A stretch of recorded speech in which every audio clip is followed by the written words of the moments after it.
this is exactly as good as you think it is.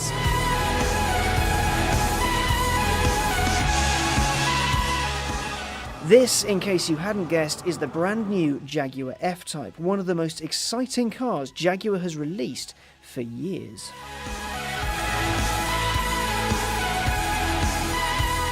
And let me explain why. You see, this car has been rumoured for years, decades even. I mean, there's been press speculation about a smaller, sportier Jag. There's been concepts, there's been internet rumours in forums and all that kind of stuff. I mean, this thing is so hotly anticipated. It's supposed to bring new, younger, more exciting buyers to the brand. But now, finally, after all the chat, it's here. And it's really rather special. There are 3 engines available from launch. Now you've got 2 supercharged V6s, the F-Type and the F-Type S, and then you have the V8 S. Now the power in the V6s is 340 horsepower in the standard car and 380 in the S. Now the difference between the two is that in the S you get a lot more sort of electronic trickery, like adaptive damping, which measures your steering input 500 times a second and the position of the wheel 100 times a second. So the car knows exactly where you are and what you're doing, which is pretty smart. You also get things like active exhaust and stuff like that makes everything a bit more exciting. Then in the V8S, you get 495 horsepower.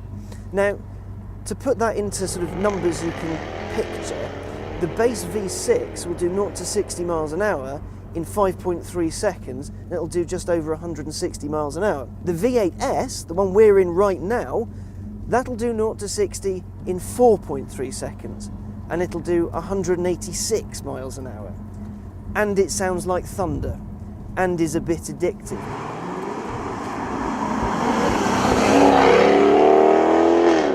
As a thing to look at, the F-Type certainly is something. I mean, it's absolutely exquisite, but everything has purpose. For example, its grille looks like it's just going to eat the road, but it's also there to cool whichever heart lies underneath its very trick bonnet.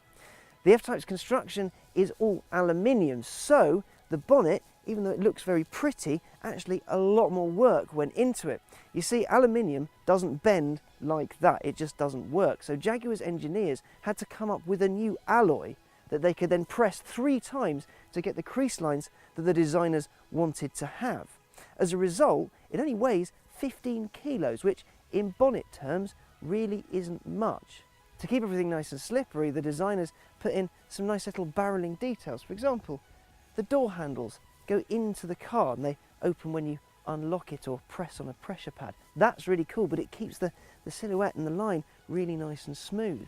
The heart lines of the car, which is something the designers are incredibly big on, they start at the front, meet in the middle, then go over to the back and give it a really powerful stance. It's the rear, though, that features my personal favourite part of the car. Because of its lines and because of its shape, it does need a spoiler to stay on the road at speed. So at 60 miles an hour, a little bit of the boot rises up and adds an extra 120 kilos of downforce.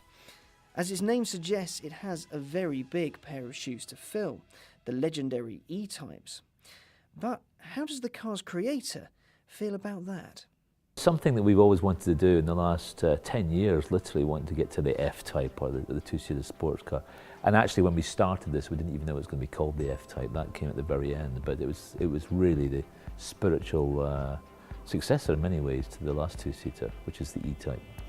Yeah, of course we're very aware of that E-Type. It kind of sits here at the back of my shoulder. I can feel it all the time. But if you start off with a set of principles that are right for Jaguar and right for now, the 21st century, then you will come up hopefully with the right answer. You can't be beholden to the past too much. You must be very aware of it. You must respect it. And yes, there are 1 or 2 details in this car which I can pinpoint came exactly off a previous car, such as the E-Type, or even the XJ come to that. But yeah, there's pressure there, of course. But you know, we're a good design team and we can cope. When you design a car, you're very close to it, literally in so many ways for so long, and you don't really get to understand the character of the car visually until you see it on the road. And I'm just starting to absorb the character of the car now. So really the most important aspect of the car for me was always going to be the overall proportion and architecture of the car. And now I'm seeing it driving around, driving the track here or driving it on the roads outside. I'm starting to really absorb the overall stance of the car, and I love that. The car's got great presence, it really has. But in terms of detail, you have to look at the back end of the car. I mean, it's just so sculptural, it's very sensuous. It does have a touch of that Jaguar E-Type about it in terms of its slimness across the back. That's very deliberate.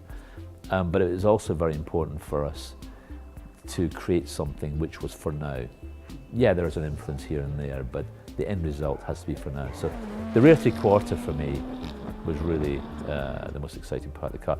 Of course, the back of a Jag is very important because it's the one aspect of the car that most people will see.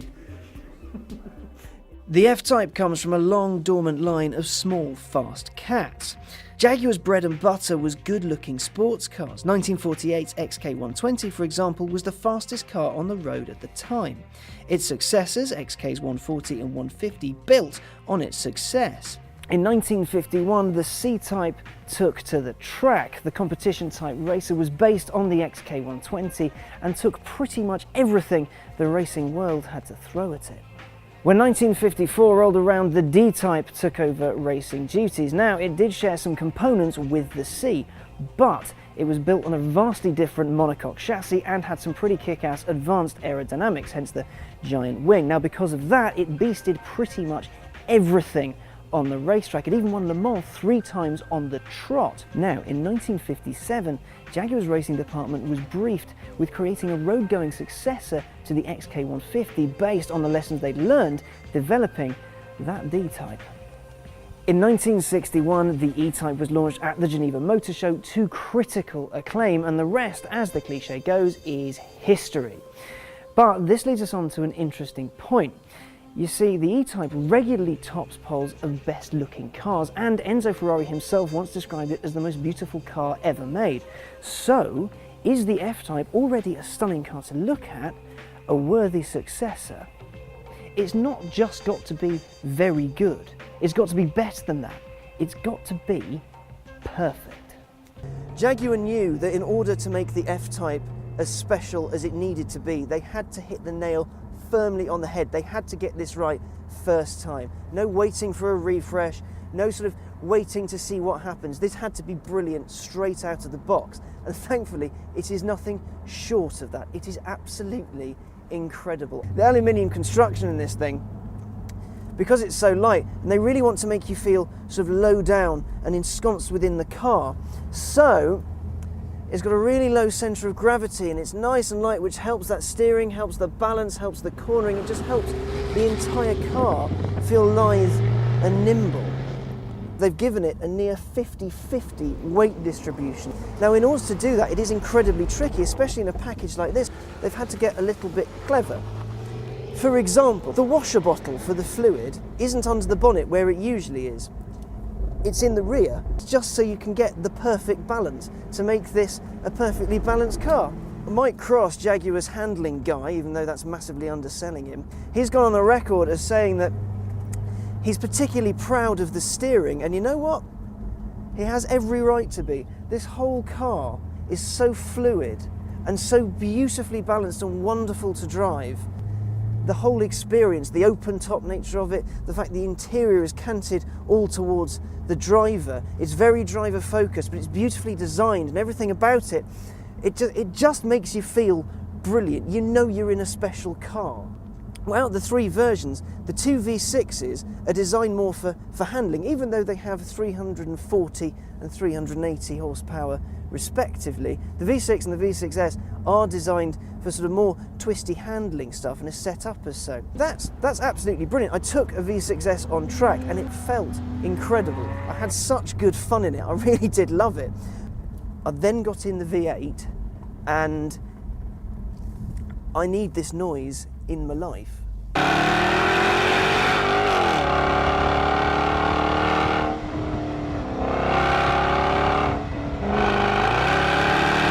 Jaguar is fiercely proud of its gearbox. It's an 8-speed jobby and it is absolutely awesome. And it works seamlessly, really, when you're really on it and really powering through. But this car would be awesome with a manual gearbox. It just would be utterly brilliant. I can't help but thinking, Just give me a clutch pedal and I can do it myself. And I think that would make it a little bit more engaging. But even without a manual gearbox, with this one, it's still awesome. I still absolutely adore it. Jaguar has made a truly astonishing car here. Another wonderful thing about it is it can take on pretty much everything. The base V6 can take on the standard 911, whereas the V8 can take on the likes of the Aston Martin V12 Vantage, of which there is now a roadster. It's brilliant. Well done, Jaguar. It's for people who maybe didn't think Jag was quite for them. Now Jaguar's for you. This is a car that you can have. The XK is for old men with golf clubs. This, the F-Type, is a car for people that want fun. The F-Type is supposed to be the Jaguar. It's the car you're supposed to think of whenever you think of the Jaguar brand. It's got to take the torch from the E-Type and bring it down to a new generation of buyers and enthusiasts. But the big question is, I mean, the really big question is, does it have the soul of its forebears? The F-Type really, really does.